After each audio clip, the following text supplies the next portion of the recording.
قبره. وقال تعالى: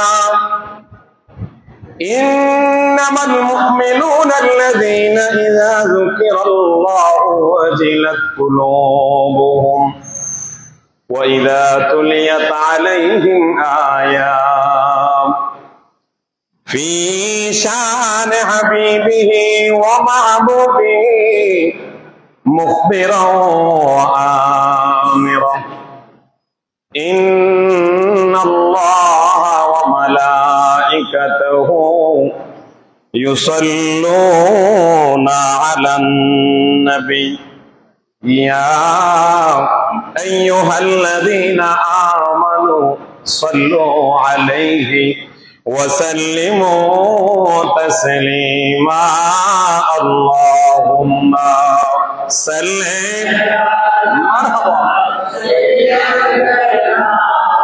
مولانا محمد وعلى سيدنا مولانا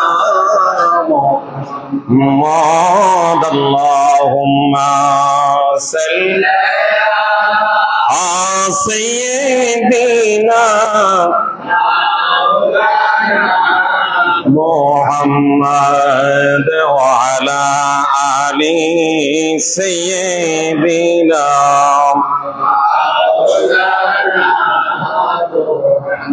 जुमार घर के काबा बनैया देर घर के मदीना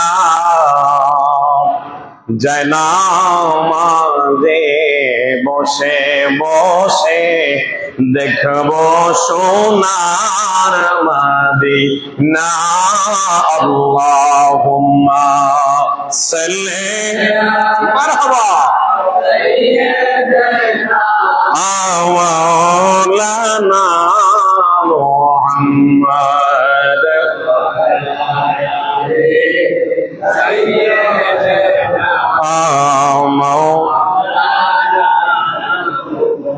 নবীজির শনে পড়েন দরুদ ওহে আশিক বসিয়া মোদের দরুদ শুনছেন নবীজি রওজা পাকে শুইয়া আল্লাহুম্মা সাল্লি মারহাবা مولانا محمد وعلى سيدنا এত জিকির করি লা ইলাহা লাহ লা ইলাহা লাহ লা ইলাহা লাহ লা আবাইজন কত সুন্দর মদিনা হায়রে ঈমানদারের ঠিকানা বলুন কত সুন্দর মদিনা আজ তা ঈমানদারের ঠিকানা আহা দয়া কর দয়া আল্লাহ দয়া দয়া নসিব কর মদিনা লা ইলাহা ইল্লাল্লাহ লা ইলাহা ইল্লাল্লাহ লা ইলাহা ইল্লাল্লাহ লা ইলাহা লা ইলাহা ইল্লাল্লাহ লা ইলাহা ইল্লাল্লাহ লা ইলাহা লা ইলাহা ইল্লাল্লাহ মুহাম্মাদুর রাসূলুল্লাহ সাল্লাল্লাহু আলাইহি ওয়াসাল্লাম। মুআজ্জিজ মুহতারাম ওয়াজিবুল ইহতারাম সম্মানিত সামিঈন কিরাম, রাহমানি ওয়া রাহিমাকুমুল্লাহু তাআলা। আল্লাহ পাকের আলিশান দরবারে লাখ কোটি শুকর ও সুজুদ, যে মহান আল্লাহ পাক আমাদেরকে সফর মাসের প্রথম জুমার নামাজ আদায়ের নিমিত্তে আল্লাহর ঘর বাইতুল্লাহতে আসার বসার যে রব্বে করিম আমাদেরকে সুযোগটুকু দান করেছেন, ওই রব্বে করিমের দরবারে উচ্চ আওয়াজে জবান খুলে বলি আলহামদুলিল্লাহ। লক্ষ করে দুরূদ ও সালাম ওই নবীজির কদম মুবারকে যিনি হায়াতুন নবী, জিন্দা নবী, শাফিউল মুজনবিন, রাহমাতাল লিল আলামিন, হুজুরে পর নূর সাল্লাল্লাহু তাআলা আলাইহি ওয়াসাল্লামের পাক কদম মুবারকে বেহদ সালামি আল্লাহ পাক কবুল করুক। সকলে বলুন আমিন। মাগফিরাত কামনা করছি অদ্যবধি আমাদের থেকে যারা বিদায় নিয়ে আলম বরকত তথা কবরবাসী হয়ে আছেন, কারো মা, কারো বাবা, কারো ভাই, কারো আত্মীয় স্বজন, এলাকাবাসী, গ্রামবাসী, মহল্লাবাসী, স্ত্রী পুত্র যারা আপনজন হারাইয়া এই মসজিদের আওতাধীন যত আরাকানে মেম্বারান রয়েছেন, আল্লাহ রাব্বুল আলামিন তাদের প্রত্যেকের কবর আযাব মাফ করে কবরগুলোকে জান্নাতের আলা মাকাম দান করুক। সকলে বলুন আমিন। যারা আমাদের মধ্যে অনেকেই অসুস্থ রয়েছেন, অনেকের বিবি অসুস্থ, অনেকের সন্তান, অনেকের বাবা মা অসুস্থ রয়েছেন, আল্লাহ রাব্বুল আলামিন যেন আজকের এই জুমার সাদাকায় তাদেরকে পূর্ণ সেবা দান করে। সকলে বলুন আমিন। মুআজ্জিজ হাজিরিন, গত জুমাতে আমরা খেলাফতের আলোচনা করছিলাম, তার ধারাবাহিকতায় দ্বিতীয় পর্ব আজকে ইনশাআল্লাহ আজিজ আলোচনা করব। আপনারা সবাই জানেন ইসলামের ইতিহাসের মধ্যে যে বর্বরচিত কতগুলো ঘটনা ঘটেছে, তার মধ্যে কারবালা, সিফফিন এবং জঙ্গে জামাল। গত জুমাতে আমরা হযরতে ওসমান বিন নুরাইন রাদিয়াল্লাহু তাআলা আনহুর শাহাদাত পর্যন্ত গিয়েছিলাম। ইনশাআল্লাহ আজিজ আজকে আমরা তার পরক্ষণ থেকে ইনশাআল্লাহ আলোচনা করব। আল্লাহ শুনে আমাদেরকে ঈমান আকীদা মজবুত করার তৌফিক দান করুক। সকলে বলুন আমিন। গত জুমাতে বলেছিলাম ইসলামের ঐক্য একতা নষ্ট করেছে বুদ্ধি দিয়ে না তরবারি দিয়ে? বুদ্ধি দিয়ে। মাশাআল্লাহ মাশাআল্লাহ। আপনারা সবাই আলোচনা যদি আগেরটা শোনেন তাহলে পরেরটা বুঝতে আপনারা অসুবিধা হবে না। তাহলে আপনারা বলেন তো, মুসলমানদের মধ্যে বিভাজন সৃষ্টিকারী দ্বিতীয় পক্ষ কে ছিল? সে ছিল আব্দুল্লাহ ইবনে সাবা। সে ছিল মুসলমান নয়, মুসলমান লেবাসদার। মূলত সে কি? ইহুদি। মূলত সে কি? বলবে হুজুর এগুলা কেন বলেন? ইতিহাস জানা দরকার। এই যে আমাদের সমাজের মধ্যে দেখতেন আবা কাবা জুব্বা আস্তিন পাগড়ি লাগাইয়া নামাজ পড়ে, রোজা রাখে, হজ করে, যাকাত দেয়, নবীর শানে গুস্তাখি করে, আছে না নাই? এদের উৎপত্তি থেকে আজকে ইনশাআল্লাহ আজিজ যদি শোনেন ইনশাআল্লাহ বুঝতে পারবেন। তাহলে বলেন তো, আব্দুল্লাহ ইবনে সাবা মূলত মুসলমান না ইহুদি? সে লেবাস ধরেছে মুসলমানের, সবার সামনে গিয়ে কালেমা পড়েছে, কিন্তু সে হলো মুনাফিক। সে কি? আমার নবীজির যুগে মুনাফিক ছিল কি ছিল না? ছিল। আব্দুল্লাহ ইবনে উবাই ইবনে সুলুল, যার ব্যাপারে আল্লাহ কোরআনুল কারীমে আয়াতে কারিমা নাজিল করেছেন, জোরে কোন সুবহানাল্লাহ। সূরা তাওবা আয়াত নম্বর ৮৪। আমার আল্লাহ বলেন, ওয়ালা তুসাল্লি আলা আহাদিন মিনহুম মাতা আবাদা। ওগো নবী, আপনি তাদের জানাজার নামাজের কাছেও যাবেন না। মারহাবা বলেন। আল্লাহ এলান করে দিচ্ছেন জানাজার নামাজের কাছেও। শুধু তাই নয়, তাদের কবরের পাশে লা তাকুম আলা কবরি, তাদের কবরের পাশে গিয়ে আপনি দাঁড়িয়ে জিয়ারত করবেন না। হুকুম কার? আল্লাহ। তাহলে ও আমার নবীজির জমানায় তাহলে মুনাফিক ছিল, ঠিক কিনা বলেন? আমার নবীজির জমানায় ইহুদিও ছিল। এবার আসেন হযরতে ওসমান বিন নুরাইন রাদিয়াল্লাহু তাআলা আনহুকে শাহাদাত ইহুদি খ্রিস্টানদের চক্রান্তে মুসলমানরাই করেছে। ইহুদি চক্রান্তে মুসলমানরাই করেছে। তিনার খেলাফত ছিল ১২ বছর। কয় বছর? আপনারা জেনে রাখবেন, বুখারী শরীফের হাদিস, আমার নবীজি বলেন, আল খিলাফাতু বাদা ৬০ সানাতান সুম্মা তাকুনু মুলকিয়্যা। বুখারী শরীফের হাদিস, আমার নবীজি বলেন আমার খেলাফত প্রতিষ্ঠা থাকবে ৩০ বছর। কয় বছর? এটা জোরে কোন? ৩০ বছর। সুম্মা তাকুনু মুলকিয়্যা, তারপরে আসবে রাজতন্ত্র। তারপরে কি আসবে? রাজতন্ত্র। এখন আসেন আপনারা বুঝে নেন, হযরতে ওসমান বিন নুরাইন রাদিয়াল্লাহু তাআলা আনহুর খেলাফত ছিল ১২ বছর। কয় বছর? 12 বছর। হযরতে ওমর ফারুক রাদিয়াল্লাহু তাআলা আনহুর খেলাফত ছিলেন 10 বছর। হযরতে আবু বকর সিদ্দিক রাদিয়াল্লাহু তাআলা আনহুর খেলাফত ছিল 2 বছর 6 মাস। হযরতে আলী রাদিয়াল্লাহু তাআলা আনহুর খেলাফত ছিল 4 বছর। আলী রাদিয়াল্লাহু তাআলা আনহুকে শহীদ করেছেন তাও নামদারি মুনাফিক মুসলমান। কথা বলেন ঠিক কিনা? ওনার পরে হযরতে হাসান রাদিয়াল্লাহু তাআলা আনহু তিনি খেলাফত ছিলেন 6 মাস। এবার চিন্তা করেন ওই দিক দিয়ে হযরতে ওসমান, হযরতে ফারুক আজম ছিলেন 10 বছর। ওসমান ছিলেন কয় বছর? 12 বছর। কত হলো? 22 বছর। এবার আছেন হযরতে আবু বকর সিদ্দিক ছিলেন 2 বছর 6 মাস, অর্থাৎ 2.5 বছর। কত বছর হলো?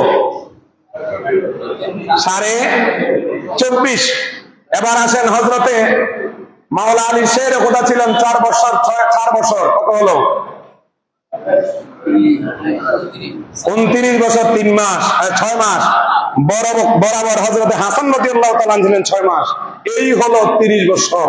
আমার নবীজি বলেছেন আমার খেলাফত 30 বছর প্রতিষ্ঠিত থাকবে, তারপরে মুলকিয়ত আসবে, অর্থাৎ রাজতন্ত্র, যেটা সর্বপ্রথম হযরতে আমিরে মুআবিয়া রাদিয়াল্লাহু তাআলা আনহু তিনি জীবদ্দশায় ইয়াজিদের হাতে ক্ষমতা দেওয়ার মাধ্যমে এই মুলকিয়ত চলে আসছে। এটা হযরতে আমিরে মুআবিয়ার কারণে হয়েছে এটা নয়, বরং আমার নবীজির আগের ভবিষ্যৎবাণী ছিল আমার খেলাফত 30 বছর প্রতিষ্ঠিত থাকবে। এখন আসেন এই 30 বছর পর আমিরে মুআবিয়া রাদিয়াল্লাহু তাআলা আনহুর সাথে হযরতে হাসান রাদিয়াল্লাহু তাআলা আনহুর 3টা চুক্তি ছিল। কয়টা? জোরে কর। ওইদিকে আর গেলাম না, আমি এখন হযরতে ওসমান বিন নুরাইনের শাহাদাত থেকে এই যে মুনাফিক চক্র এখনো আছে। আমার নবীজি বলেছেন আতাফতারিকু আলা উম্মতি 73 মিল্লা কুল্লুহুম ফিন্নার ইল্লা মিল্লাতান ওয়াহিদা মা আনা আলাইহি ওয়া আসহাবি। আমার নবী কয় আমার উম্মতের মধ্যে 73 দল হবে।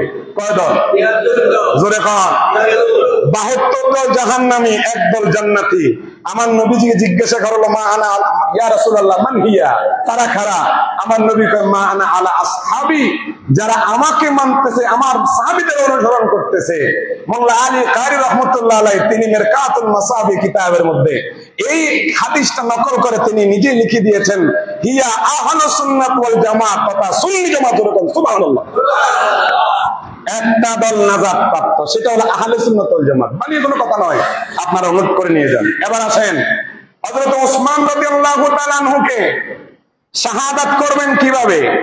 তারা আব্দুল্লাহ ইবনে সাবা 6টা রাষ্ট্র থেকে 6 দিক থেকে মানুষ জড়ো করলেন। তাদের সাথে ছিল কারা? মদিনার মুনাফিক আব্দুল্লাহ ইবনে উবাই ইবনে সুলুলের উত্তরসূরিরা। তার অনুসারী কারা ছিল?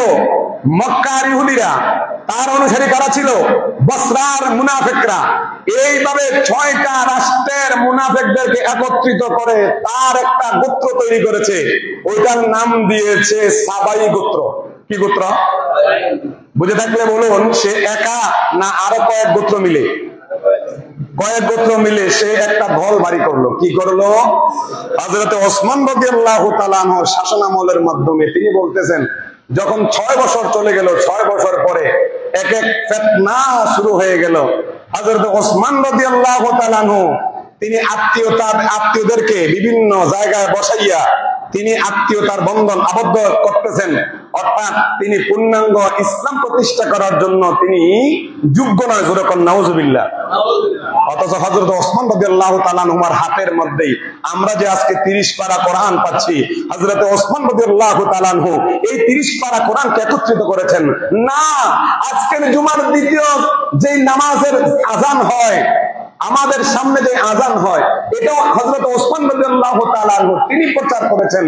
আমার নবীজি বলেছেন আসহাবিকান নুজুম ইকতাদাইতুম বিহিতাদাইতুম, হে আমার উম্মত সকল, আকাশের তারকা যেরকম আমার উম্মতের মধ্যে আমার সাহাবায়ে কেরাম সেরকম, যদি কোন সাহাবীর একটা অনুসরণ করো তাহলে তোমরা নাজাতের রাস্তা পেয়ে যাবে। যেরকম সুবহানাল্লাহ। এখন আমাদের দেশে আবার কাবা জুব্বা স্কিন পাগড়ি লাগাইয়া অনেকে ওসমান ছিল বেদাতি। আরো জোরে কর না। ওসমান বেদাতি কেন? দ্বিতীয় আযান চালু করছে সেই জন্য। নাউজুবিল্লাহ কইতেন না? আছে কেন? কোথা থেকে আসছে? আসেন হযরত ওসমান রাদিয়াল্লাহু তাআলা আনহুকে ৩৫ হিজরির 18 জিলহজ মাসে মাগরিবের শেষান্তে তিনি নামাজ পড়ে কোরআন তেলাওয়াত করেছেন। তার কাছে মারওয়ান ছিল মুনাফিক। আব্দুল্লাহ ইবনে উবাই ইবনে সুলুলের আরেক উত্তরসূরি নাম হলো মারওয়ান ইবনে হাকিম। এই মারওয়ান ইবনে হাকিম হযরত ওসমান জিন্নুরাইনের সাথে সেনাপতি ছিল।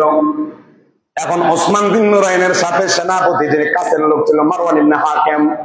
এই মারওয়ান ইবনে হাকিম আব্দুল্লাহ ইবনে হযরত ইবনে সাবার সাথে, ওই মুনাফিক সাবার সাথে একত্রতা পোষণ করে।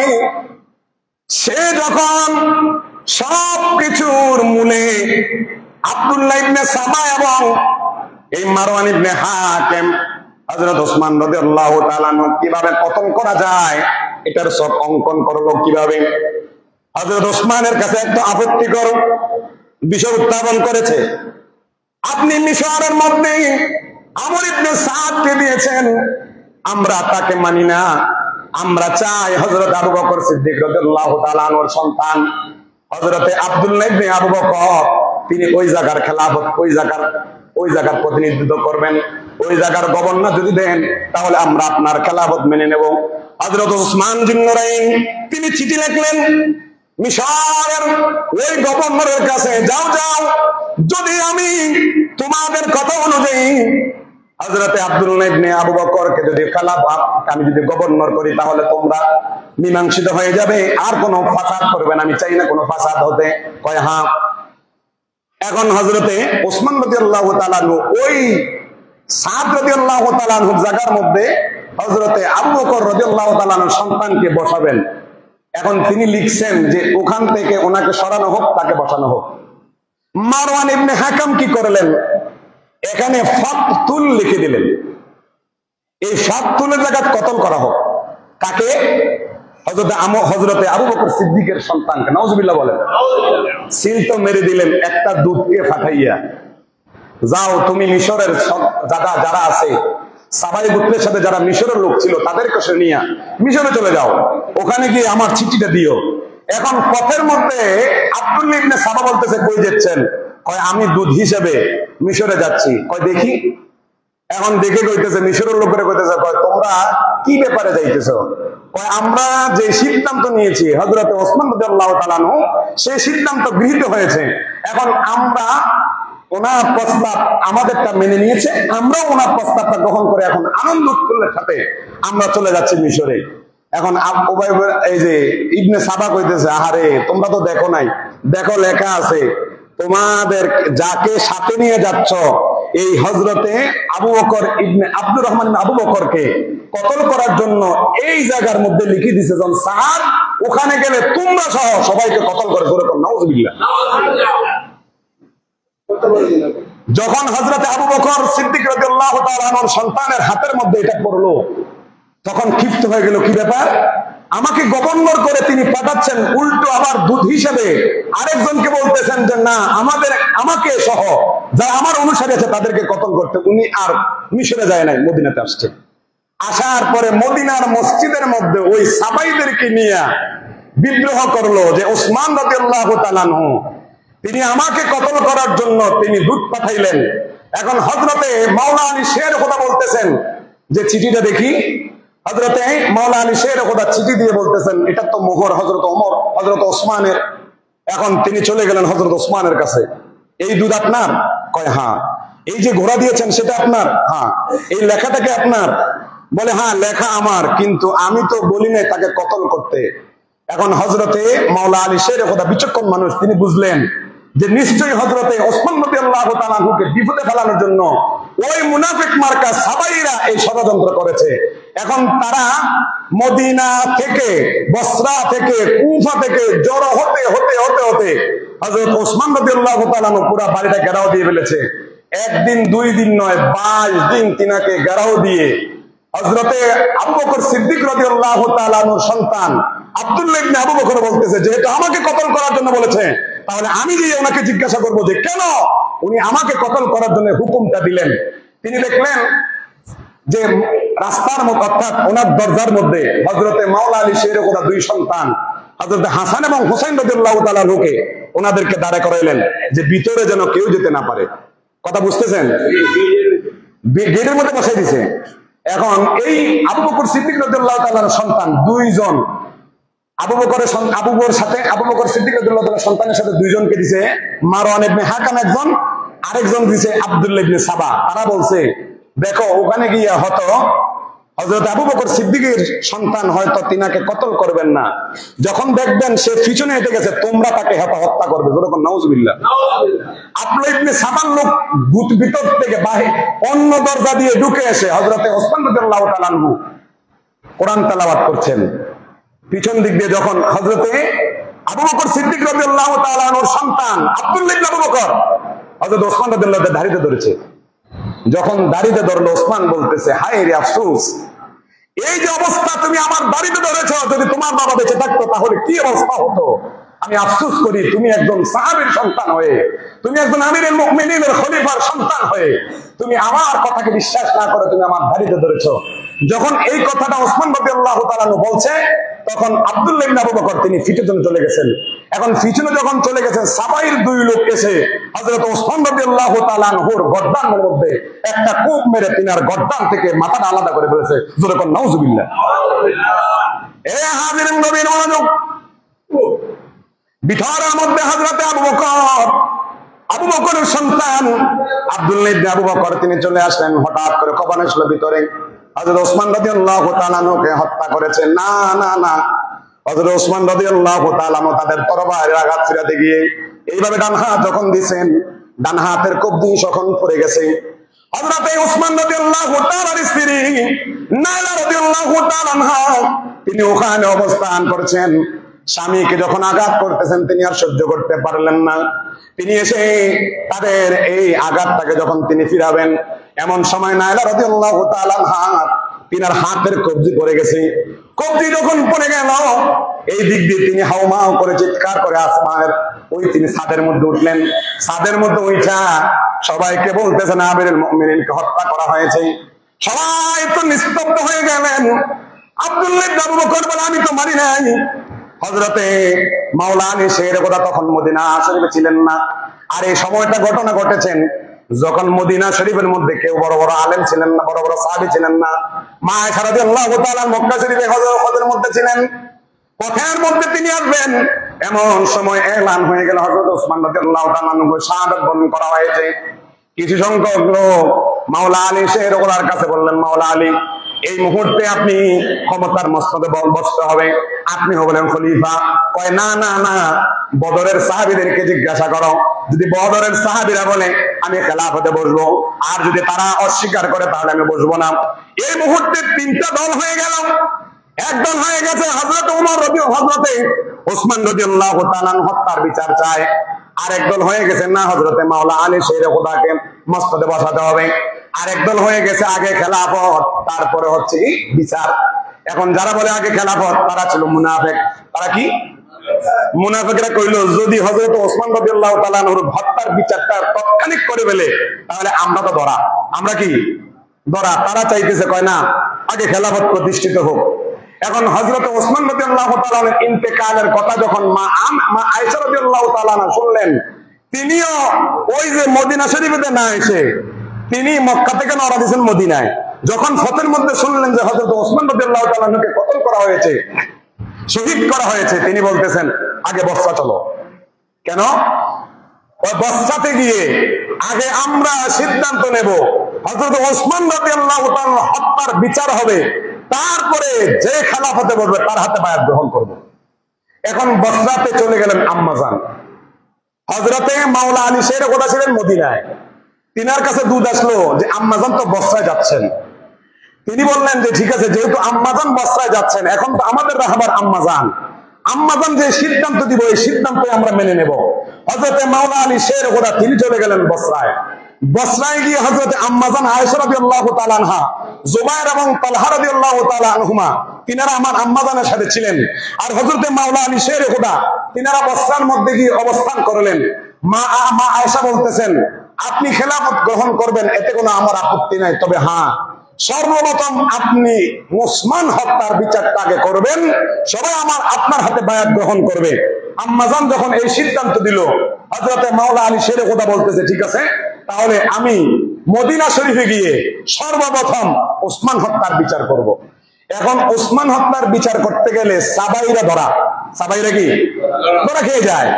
এখন তারা কি করলো, রাতে এই তো ফয়সালা হয়ে গেল, সবাই সবার মতো করে উৎফুল্ল আনন্দ, হায়রে আমরা মারামারি ছাড়া কাটাকাটি ছাড়া আমাদের মীমাংসা হয়ে গেছে, আগে মদিনা শরীফে গিয়ে ওসমান হত্যার বিচার হবে, তারপর আমরা খেলাফতের মধ্যে যারা যিনি বসবেন তিনার হাতে বায়াত রাসূল গ্রহণ করব। এখন সাবাইরা বলল না, এইটা তো করা যাবে না, যদি এটা করা হয় তাহলে আমরা তো ধরা খেয়ে যাবো, আমাদেরকে তো বিচার আনবে অবশ্যই, তাহলে কি করা যায়, তোমরা একবার রাতে কি করবা, সাবাইদেরকে 6 ভাগে বিভক্ত করছে। কয় ভাগে? জোরে কয় না, ক ভাগে? 6 ভাগ। প্রথম করছে 2 ভাগ, এই 2 ভাগকে 2 ভাগকে করছে 4 ভাগ, 4 ভাগরে কইরা 4টা তাবু, মা আয়েশা রাদিয়াল্লাহু তাআলা আনহার এক তাবু, হযরত তালহা রাদিয়াল্লাহু তাআলা আনহুমার এক তাবু, হযরত জুবাইর এবং মাওলা আলী শেরে খোদা তিনাদের এক তাবু। তারা বলতেছে তোমরা তাদের পিছনে পিছনে চলে যাও, আর 2 গ্রুপের মধ্যে এক গ্রুপ 2 গ্রুপ করছে, তোমরা এইদিকে তীর মারবা ওইদিকে তীর মারবা। 2 গ্রুপ অর্থাৎ মাওলা আলী শেরে খোদার তাবুতে তীর মারবা, ওই দিক দিয়ে মা আয়েশা রাদিয়াল্লাহু তাআলা আনহার তীর মারবা। আর যে 4 গ্রুপ বলছে ওই 4 গ্রুপ কইবা, হেনে যারা আছে তারা কইবা হায় রে মাওলা আলী শেরে খোদার লোকেরা আম্মাজানের উপরে আঘাত করছে। আবার ওখানের লোকেরা কইব হায় রে আম্মাজানের লোকেরা হযরতে মাওলা আলী শেরে খোদার তাবুতে আঘাত করছে। এখন 2 গ্রুপ মিলে তারা ওই ষড়যন্ত্র করে, রাতের মধ্যেই এমন ভাবে তুমুল যুদ্ধ আরম্ভ হয়েছে, কিতাবের মধ্যে আসছে ওই যুদ্ধের মধ্যে প্রায় 20,000 সাহাবী সহ মুসলমান ইন্তেকাল করেছে। জোরে কোন আল্লাহু আকবার। কয় হাজার? 20,000। এখন আম্মাজান আয়েশা রাদিয়াল্লাহু তাআলা তিনি ছিলেন ওটের মধ্যে, এটাকে জঙ্গে জামাল বলা হয়। হযরত আম্মাজান দেখলেন হায় রে মুসলমান তো অহরহর তারা শাহাদাত বরণ করতে শহীদ হচ্ছে। তিনি কি করলেন, তৎসময়ের ঘটনা হচ্ছে যিনি রাহমত থাকবেন যদি ওটের থেকে নেমে যান তাহলে যুদ্ধ বন্ধ। এখন হযরত ওসমান রাদিয়াল্লাহু তাআলা আনহুর বিচার চাইছেন, মাওলা আলী শেরে ওনার সাথে মা আয়েশা রাদিয়াল্লাহু তাআলা আনহার যে যুদ্ধটা হয়েছে, আপনারা বলেন এটা মুসলমানের ষড়যন্ত্র না মুনাফিকদের ষড়যন্ত্র? আরো জোরে কোন। এই মুনাফিকরা ষড়যন্ত্র করে ওখানে প্রায় 20,000 মানুষকে হত্যা করার মাধ্যমে তারা সাকসেস হয়ে বলতেছে এখন তো হয়তো একটু লেট হবে। 38 হিজরিতে হযরতে ওসমান রাদিয়াল্লাহু তাআলা আনহুর বিচার কার্য শুরু যখন হবে, এই দিক দিয়ে সাবাই গোত্ররা চলে গেল আমিরে মুয়াবিয়ার কাছে। এই আমিরে মুয়াবিয়া জানেন আপনার তো ক্ষমতা নেই, কেন? কয় হযরতে মাওলা আলী শেরে খোদা বসবে তো আপনার ক্ষমতা নিয়ে যাবে। কান ভরা দিল। এখন কান ভরা দেওয়ার সাথে সাথে বলতেছে কেন? কয় উনি প্রথমে এসে সব গভর্নরদেরকে ছাড়াই দিবে, আপনিও ছাড়ার মধ্যে পড়বেন। এখন হযরত আমির মুয়াবিয়া বলতেছে না, যেহেতু ওসমান রাদিয়াল্লাহু তাআলা আনহু আমিরে মুয়াবিয়ার চাচাতো ভাই, কথা খেয়াল রাখবেন, কার চাচাতো ভাই? আমিরে মুয়াবিয়ার চাচাতো ভাই। কয় আগে যদি মসনদে বসে খেলাফত যদি কায়েম করে, আমার চাচাতো ভাইয়ের হত্যার বিচার আগে আলীকে করতে হবে, না হয় আমি তিনাকে বসতে দেব না। এটা বলে হযরত ওসমান হযরতে আমিরে মুয়াবিয়াকে পুষলাইলো। আর এই দিক দিয়া হযরতে মাওলা আলী শেরের কাছে কিছু কইতেছে, আমনের তো বসার সুযোগ নাই, কি লিগা? ওই যে আমিরে মুয়াবিয়া আমনের এই যে খেলাফতে বসবেন এটা দখল করতে আসতেছে। নাউজুবিল্লাহ কইতেন না? 2 দিক দিয়ে 2 জনকে দিল। নারওয়ান নামক জায়গায় তুরাক নদীর পাড়ের মধ্যে সিপ্পিন নামক যুদ্ধ হয়েছে, আপনারা সবাই জানেন। 1 জন 2 জন নয়, 70,000 মুসলমান ওই সিপ্পিনের যুদ্ধের মধ্যে শাহাদাত বরণ করেছে। বলেন আল্লাহু আকবার। সাবাইদের ষড়যন্ত্রে। এখন যখন যুদ্ধ হয়ে গেল, এবার আসেন মজার ঘটনা। যুদ্ধ যখন হয়ে গেল, দেখছে যে মুনাফিকরা হায়রে হযরতে মাওলা আলী তো বিজয় হচ্ছে, তখন তারা বল্লমের আগার মধ্যে কোরআন শরীফ লয়ে কইতেছে ইল্লা হুকমুলিল্লাহ লা হুকমু ইল্লা লিল্লাহ, আমরা একমাত্র আল্লাহর আইন বাস্তব চাই। কোরআনের মাধ্যমে যে আইন ওই আইন, আমরা কোনো মানুষের আইন চাই না। তারা হয়ে গেছে খারেজ। তারা কি 12,000 খারিজি বের হয়ে গিয়েছে। এখনকার সমাজে যারা কয় আল্লাহর আইন চাই, এরা নবীর আইন বাদ দিয়ে আল্লাহর আইন চাইলে তারাও ওই দলের অন্তর্ভুক্ত। কথা বলেন, ভয় নিয়ে কোনো কথা নাই। তারা কথায় কথা আল্লাহর হুকুম চায়, কিন্তু সাদাবাজির মধ্যে 1 নম্বর। আপনারা ভয় পাওয়ার কোনো কারণ নাই। আপনারা দেখেন ইসলামটাকে তারা বিক্রি করে আজকে ইসলামটাকে তারা মানুষের সামনে হাসির পাত্র করে ফেলেছে। এই যখন তারা বের হয়ে গেল, তাদের নাম খারিজি, বহু নাম আছে, তাদের অনেক নাম আছে খারিজিদের। তারা বলতেছে একমাত্র আল্লাহর বাস্তব চাই। হযরত মাওলা আলী শের খোদার এবং হযরত আমি থেকে 12,000 যখন চলে গেল, হযরত মাওলা আলী শের খোদা তাদেরকে আহ্বান করলেন, তারা মানতে রাজি না। এখন হযরত আমির মুআবিরউদ্দিন হযরত মাওলা আলী শের খোদা ওই 12,000 খারিজিদের সাথে যুদ্ধ করে প্রায় 8,000 কে কতল করে ফেলেছে। আল্লাহু আকবার। 4,000 ফলে গেছে এই বিভিন্ন জায়গার মধ্যে ঢুকিয়া। এই যে আমাদের দেশের মধ্যে আমার নবী কইতেছে তারা এক সময় আসবে, বুখারী শরীফের হাদিস, বানিয়ে কোনো কথা নয়। তাদের নামাজ, রোজা, হজ, যাকাত সবকিছু ঠিক দেখবা, নামাজ পড়তে পড়তে পড়তে পড়তে কপালের মধ্যে দাগ এনে যাবে। তোমরা দেখবা যে তাদের নামাজ থেকে তোমাদের নামাজ তুচ্ছ, কিন্তু আমার নবী বলেন তাদের ইসলাম এই গলার নিচে যাবে না। অর্থাৎ তারা এমন ভাবে ইসলাম থেকে খারিজ হয়ে যাবে, তীর এবং ধনুক যেভাবে তীর থেকে ধনুক যেভাবে খারিজ হয়ে যায়, ইসলাম থেকে তারা খারিজ হয়ে যাবে এবং তাদের নাম খাওয়ারিজ হবে। তারা হবে মূলত মুনাফিক মার্কা মুসলমান। কথা বলেন ঠিক কিনা? আমাদের সমাজের মধ্যে আছে।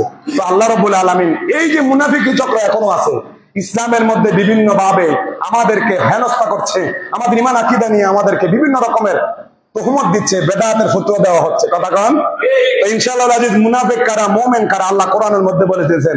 3টা সূরা নাযিল করেছেন, সূরা মুমিনুন, সূরা মুনাফিকুন, সূরা কাফিরুন।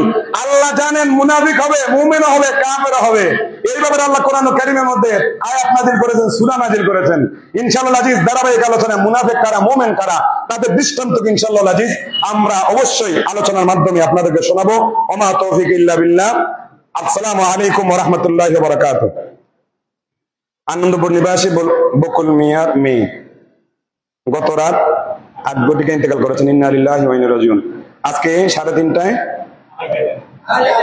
আর 2:30 জানাজা হবে ভূমি অফিসের সামনে। আপনারা যারা পারেন তারা যাবেন। কালিকাপুর পূর্বপাড়া জাহাঙ্গীর ভাইয়ের আব্বা মৃত্যুবার্ষিকী উপলক্ষে দোয়ার ব্যবস্থা করা হয়েছে এবং তাবারকের ব্যবস্থা আছে। আপনারা সবাই থাকবেন এবং ওনার মেয়ে অসুস্থ, ভাইয়ের মেয়ে অসুস্থ, দোয়ার জন্য চেয়েছেন। দোয়া ইনশাআল্লাহ আজিজ আমরা সবার জন্য দোয়া হবে। মিলাদ মাহফিল আপনারা চালাবেন। আপনারা অনেকে বাড়িতে করতে পারেন না, আমি আপনাদেরকে উদ্যোগ আহ্বান জানাই, প্রত্যেক জুমাতে আপনারা প্রয়োজন এইভাবে এনে মা বাবার জন্য দোয়া অবশ্যই করবেন, কারণ এগুলো আমাদের থেকে উঠে গেছে। রহমত ঘরে ঢুকাতে হলে মিলাদ মাহফিলের কোনো ব্যবস্থা, অন্য কোনো পরিকল্পনা নেই, বিকল্প নেই। আল্লাহ রাব্বুল আলামিন আমাদেরকে তো কবুল করুক, আমিন বলেন। কালিকাপুর উত্তরপাড়া পুলিশ ইন্সপেক্টর জনাব আব্দুল মালিক সাহেবের মাতার 4র্থ বার্ষিকী উপলক্ষে আজকে নিজবার ভবনে ওয়াজ মাহফিল। ইনশাআল্লাহ আমি থাকবো, আপনারা সবাই দাওয়াত। ইনশাআল্লাহ আজকে এশার পরে আপনারা সবাই যাবেন। আল্লাহ রাব্বুল আলামিন আমাদেরকে যা শুনেছি তা আমল করার তৌফিক দান করুন, আমিন। ওমা তৌফিক ইল্লা বিল্লাহ। যারা সাদাকা সুন্নাত পড়েন নাই পড়ে নেন।